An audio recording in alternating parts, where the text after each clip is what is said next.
Hola, buenos días. Somos el equipo 7 y vamos a exponer acerca de edificios verdes, criterios, soluciones y prioridades arquitectónicas. Nuestro equipo lo compone Rega Sánchez, Brioso Certuche, servidor y Verga Robles.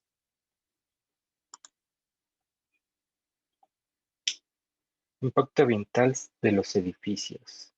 En México, los edificios son responsables de lo siguiente aproximadamente. Uno es el 14% del agua potable, el 30% de la producción de desechos, el 40% del uso de materias primas, el 38% de las emisiones de dióxido de carbono, del 24 al 50% del uso de energía y del 72% del consumo de electricidad.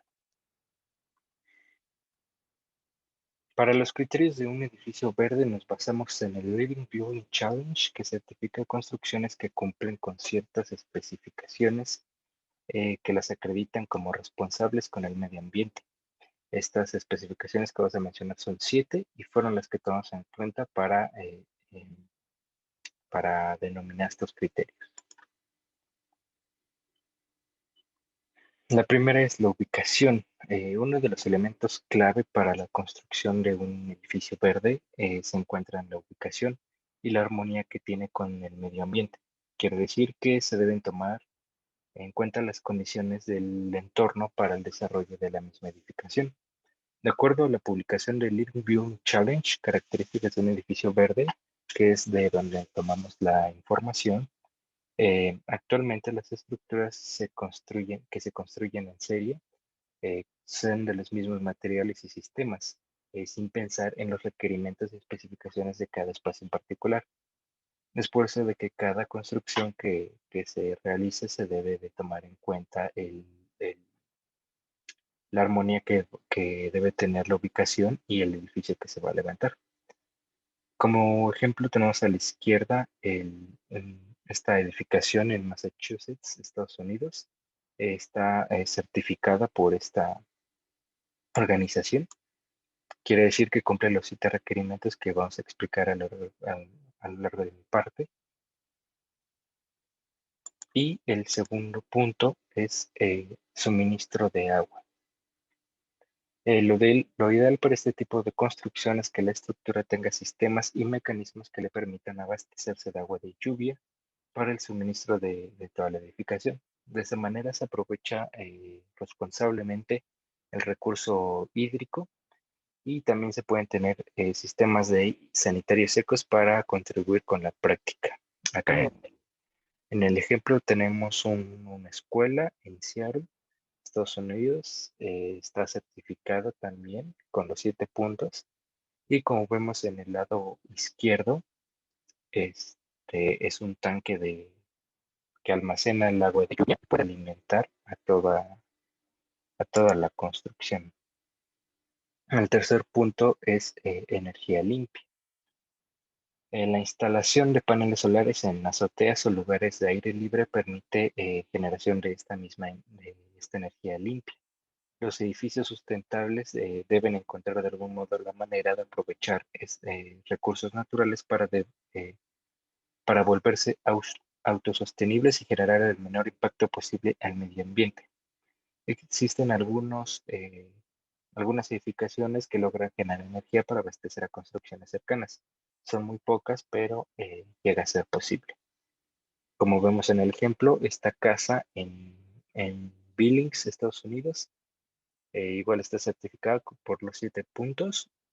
Y como vemos en el lado izquierdo, se ve los paneles solares eh, captando la energía solar y repartiéndola a toda la edificación.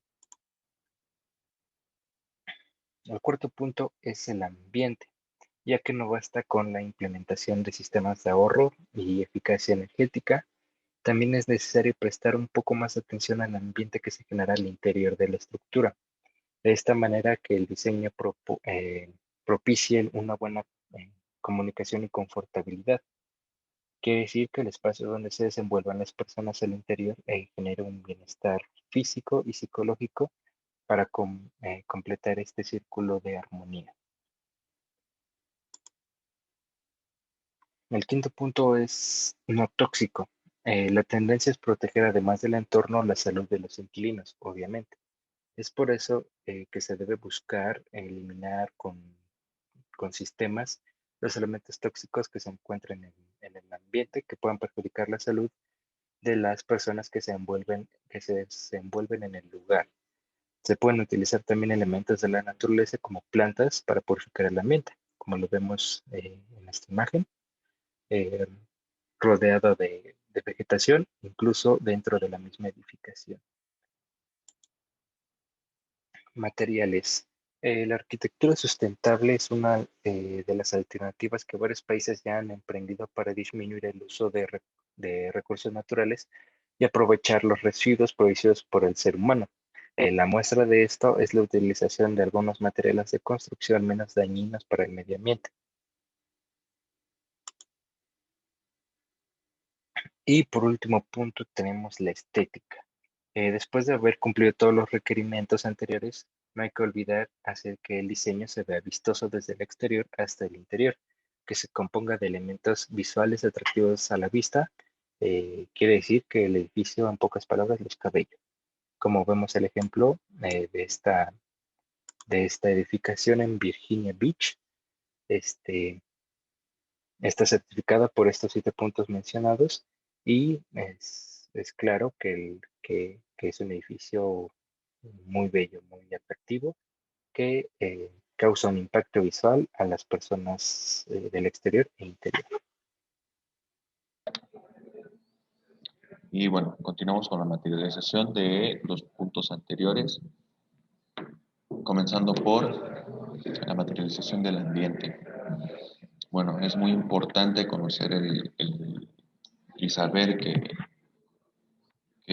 la comodidad es parte de este ambiente, pero lo importante es cómo lograr esa comodidad y ese confort en el espacio.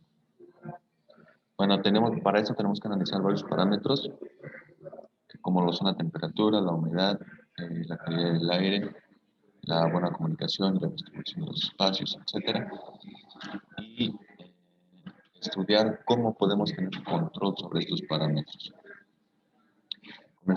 Comenzamos por la temperatura. El, el aspecto clave que vamos a tener para un buen ambiente en un espacio siempre será el juego de manos que tengamos.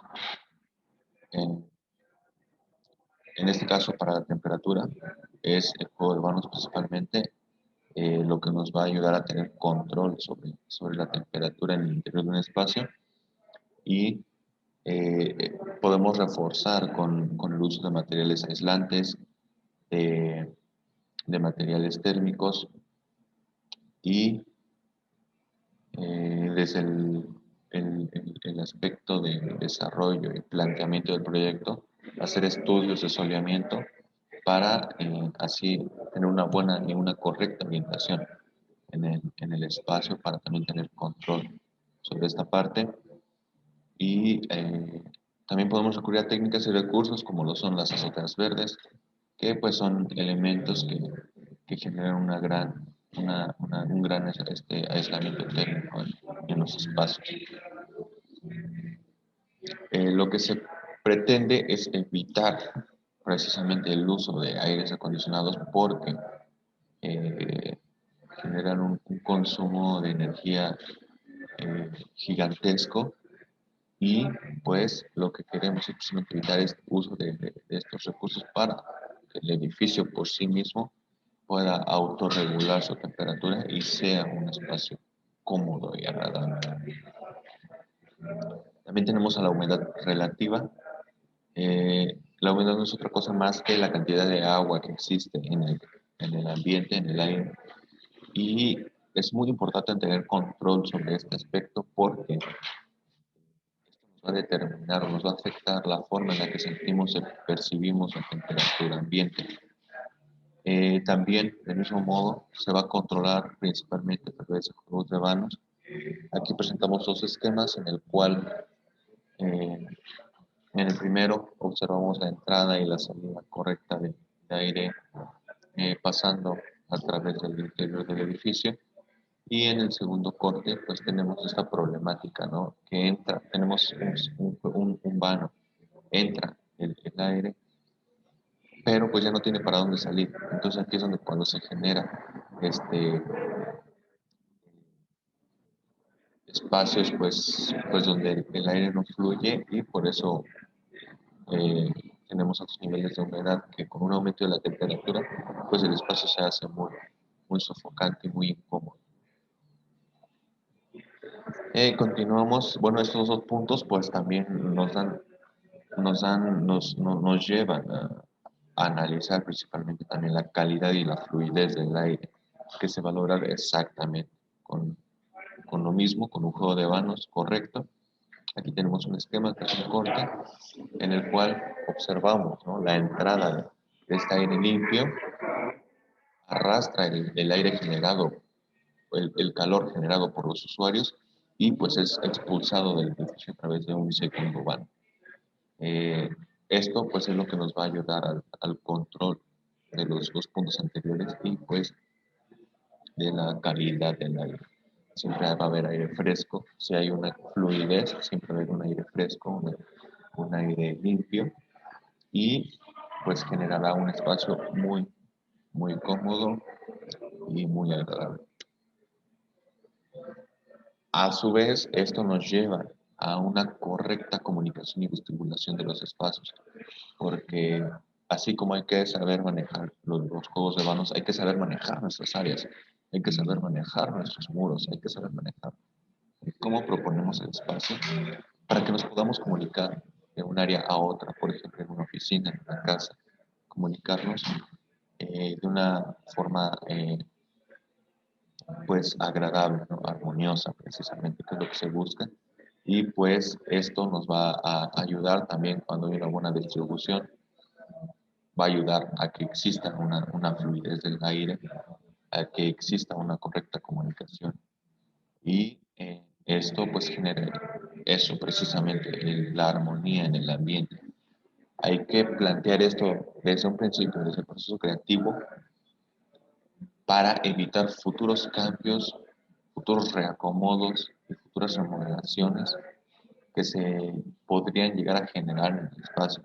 Recordemos que estos cambios, estos reacomodos de los espacios son gastos muy grandes que afectan en el desarrollo de la obra en los ámbitos económicos, pero en ámbitos ambientales también tienen impactos muy grandes, porque implica pues varias cosas, ¿no? Retrasos en obra, aumento de consumo de materiales, demolición de elementos ya emergidos, acarreo de esos escombros. Entonces todo esto genera un impacto ambiental muy grande que debemos evitar para desde un principio proyectar correctamente y que a su vez cuando la obra esté terminada que sea un espacio muy agradable, que, que no necesite cambios, que no necesite remodelaciones ni demoliciones ni nada, sea un espacio pues, agradable. Tenemos otros parámetros también como que influyen principalmente en el ámbito psicológico del usuario, como son factores térmicos, lumínicos, eh, acústicos, olfativos.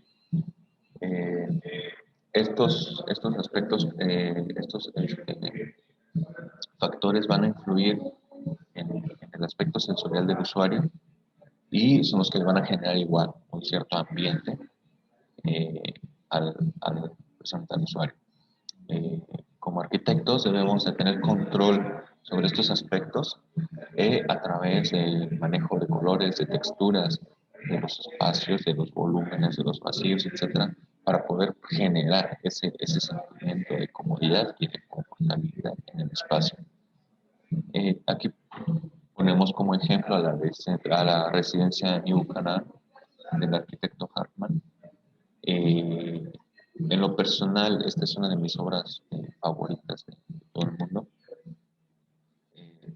Es uno de mis proyectos favoritos porque es uno de los proyectos que más ha buscado este ambiente, ¿no? Esta comodidad, no solo a nivel físico, sino a nivel mental.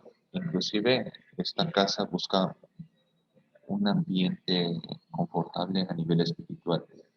Entonces creo que esa es la tarea del arquitecto, esa es la tarea que debemos buscar a través de todos estos análisis para que no solo sea también, inclusive que no solo sea armoniosa para nosotros, sino que sea armoniosa para el medio externo, que se integre al paisaje, que se integre a la naturaleza y que así podamos generar espacios que ya no solo sean muros elegidos, sino que ya sea esa arquitectura más sostenible, más humanista inclusive, en el aspecto de que nos preocupamos por el usuario y por el ambiente en general.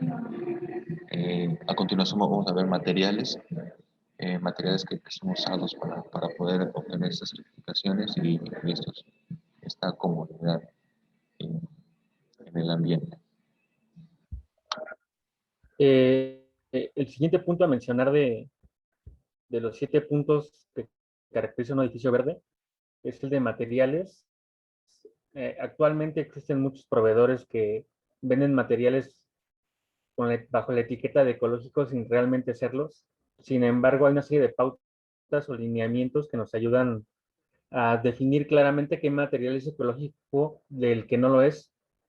Para este caso utilizaremos las pautas que recomienda la certificación LEED y son los siguientes: que sean recolectados, extraídos y fabricados localmente, que sean cultivados y cosechados de manera orgánica o sustentable, que estén hechos a partir de materiales rápidamente renovables, aquellos que puedan reponerse naturalmente en un periodo breve.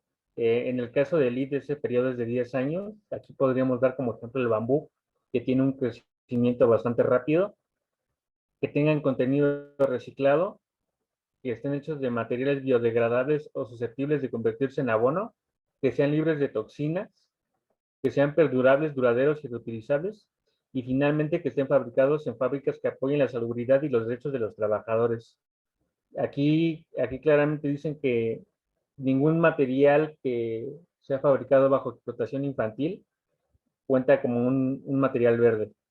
Y actualmente decenas de científicos y empresarios han desarrollado materiales ecológicos aprovechando desechos como botellas de plástico, vidrio, cartón reciclado y hasta fibras obtenidas de la mezclilla.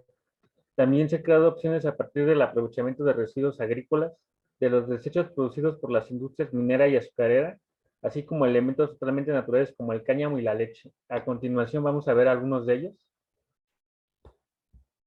En primer lugar tenemos aquí a la fibra de celulosa de papel reciclado, que es la primera imagen que pueden ver. Esta fibra no es otra cosa que papel reciclado, generalmente periódico, a la que se le agregan algunos tratamientos como puede ser el bórax, y este tratamiento lo dota de propiedades ignífugas, insecticidas y antifúngicas. Y esta fibra de celulosa de papel reciclado funciona como aislante, sustituyendo a la fibra de vidrio. Otro material interesante que tenemos es el cemento de caña. Este cemento, en lugar de utilizar pusolana para crear el cemento Portland, utiliza cenizas del bagazo de caña de la industria azucarera, que finalmente es un desperdicio, pero que se reutiliza. En tercer lugar, tenemos aquí el vidrio reciclado. El vidrio reciclado puede tener una vida longeva, sin embargo, llega un punto en el que el reciclado se detiene y se convierte en un desecho. En estos casos, este vidrio se tritura y se puede agregar a concreto o puede utilizarse como recubrimiento para muros y funciona como aislante. Otro material importante son los ladrillos y las tejas residuales. Estos ladrillos y estas tejas están hechas de un material conocido como jale. El jale es toda la tierra que sobra después de extraer minerales como la plata o el cobre, y sabemos que son toneladas de tierra que se desperdician. Al aprovechar esto podemos contribuir a la conservación del ambiente al generar menos desechos, y estos tabiques y estas tejas tienen una vida aproximada de hasta 250 años. Eh, Otro material importante es el PET, y aquí podemos ver en la imagen un muro de azulejo PET, y esto se logra mediante la reutilización de botellas y de plásticos. Estos plásticos se funden y se transforman en azulejos o losetas. La ventaja que tienen es que son insonoros, aíslan del sonido y al mismo tiempo permiten el paso de la luz natural. Y finalmente tenemos el Encrate, que creo que es uno de los materiales más conocidos. El Encrate es una alternativa al concreto tradicional y está fabricado a base de cáñamo, cal y agua. Hay que ser muy puntuales con el cáñamo. No es el mismo cáñamo que conocemos como la marihuana tradicional. La diferencia de este cáñamo es que no tiene THC, lo que lo convierte en un material legal y bastante duradero por ser de origen vegetal. El siguiente punto que tenemos a tratar es la estética. Y la estética es un poquito compleja porque sabemos que la estética puede ser subjetiva y la estética está ligada directamente a los estilos arquitectónicos que surgen durante una época. Por ejemplo, el estilo gótico o el estilo neoclásico. Esos estilos tienen unas pautas que caracterizan a los edificios de esa época. Aquí en la imagen, por ejemplo, podemos ver el edificio Acros, que está en la prefectura de Fukuoka, que fue proyectado por el arquitecto Emilio Ambas, y este edificio está pensado en el paisaje montañoso de Japón. Tenemos que la estética dentro de los edificios verdes tiene que ver con que los espacios arquitectónicos se adapten al medio con materiales de la región, se den en conjunto con las formas usuales de su entorno, y esto da como resultado una arquitectura amorfa, arquitectura que no define formas, sino un estilo definido o que abarca varios estilos, es decir, un estilo ecléctico. Sin embargo, sí hay como una serie de lineamientos que nos ayudan a entender la arquitectura verde, y estos puntos son que su diseño sea integral, pensando en el bienestar de las personas, que sean diseños sustentables, que sean edificios que con poco material se logre mucho, y finalmente que sean beneficios ecológicos tangibles. Y a continuación los dejo con mi compañero Axel. Bien, ahora vamos a hacer algunas consideraciones que tienen que ser tomadas en cuenta en caso de que tengamos que considerar un edificio como edificio verde. La primera consideración va a ser en torno a la ubicación, y esta consideración puntualmente la comenzaremos a hacer en referencia a las islas de calor.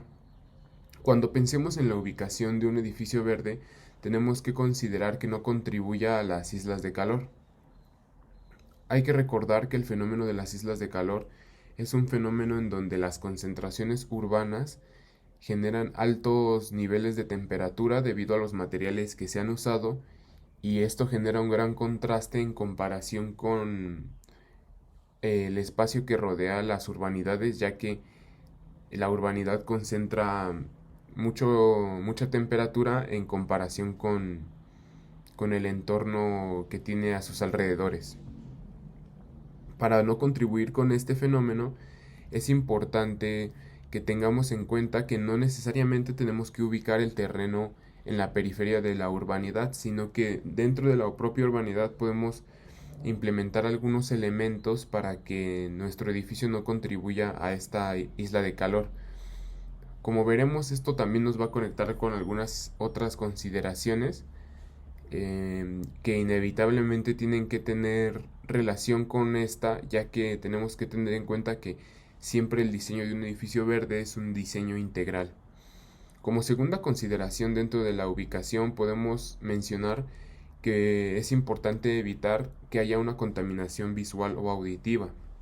Esto quiere decir que al momento de realizar un proyecto con estas características tenemos que tener en cuenta cómo es que el entorno previo al proyecto se desarrollaba y si había formas de vida o formas del ecosistema que tenemos que respetar.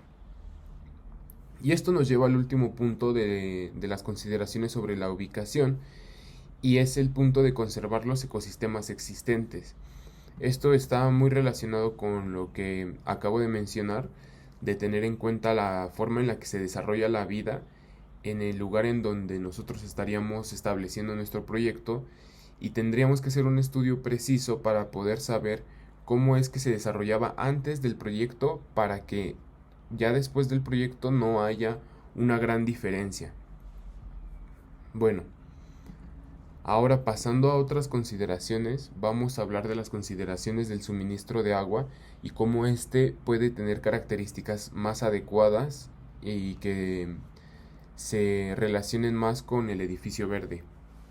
En la primera consideración tenemos que mencionar la jardinería de bajo consumo hidráulico, y aquí nos podemos remitir incluso a lo que mencionábamos del fenómeno de las islas de calor, ya que si bien se puede evitar la contribución a las islas de calor al ubicar el proyecto en la periferia de la urbanidad, también hay casos en los que esto no es posible, y para poder incluir un edificio dentro de las grandes metrópolis y que no contribuyan a las islas de calor, es importante contar con jardinería, ya sea en su forma más tradicional o en azoteas verdes.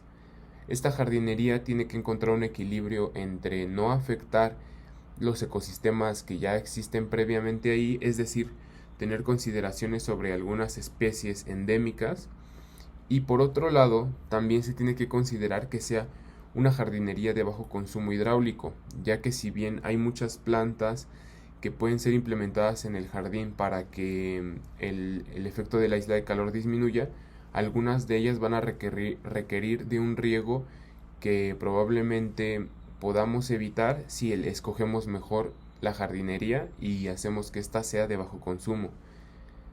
Como segundo punto dentro de las consideraciones del suministro de agua, hay que pensar en la captación de agua de lluvia, un punto muy importante para los edificios verdes, ya que si bien, como mencionaba Carlos, hay edificios que desde el diseño tienen incluida una forma de acumulación de agua de lluvia, también hay formas de implementar este tipo de acumulación, este tipo de recolección en casas que no fueron planeadas desde un principio como verdes. Bueno, esto es muy importante y tenemos que tener en cuenta que también es uno de los mecanismos más simples, bueno, que puede implementarse para apoyar el beneficio hacia el medio ambiente y poder considerar un edificio verde. Otra de las consideraciones en el suministro de agua es la reutilización de aguas grises. Esto lo tenemos que tener en cuenta, que también es siempre bajo ciertos contextos, y tenemos que tener buen conocimiento sobre el uso que se le puede dar a las aguas grises, ya que como tal nosotros tendríamos la oportunidad de poder extender la vida útil del agua a otras funciones, y así poder reducir bastante nuestra demanda de agua.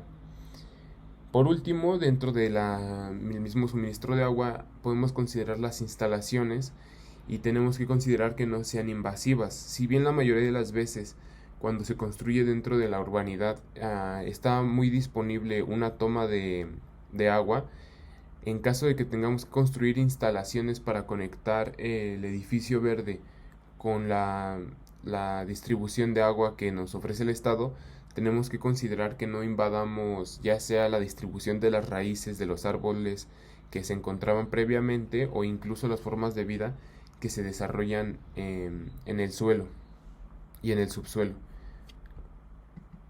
Por último, dentro de las consideraciones, también vamos a tomar en cuenta las consideraciones para las energías limpias.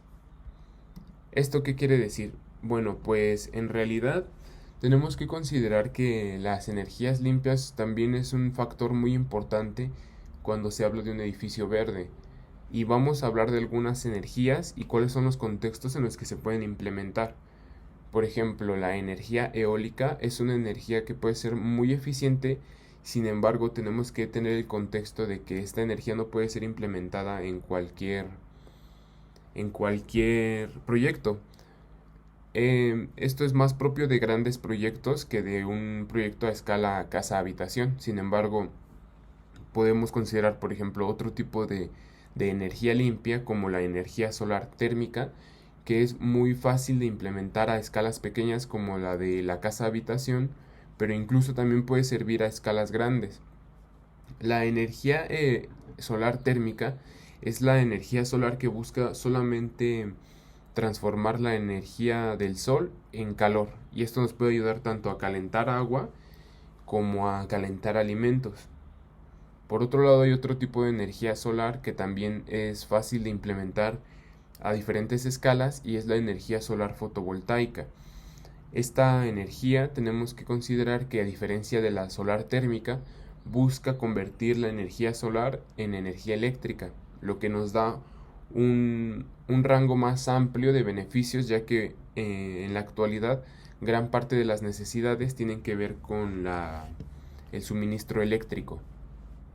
Por último, podemos mencionar la energía de biomasa, y esto nos ayuda mejor a comprender la idea de que tenemos que estar bajo ciertos contextos para que ciertas prácticas sean limpias o sean propias de la energía limpia.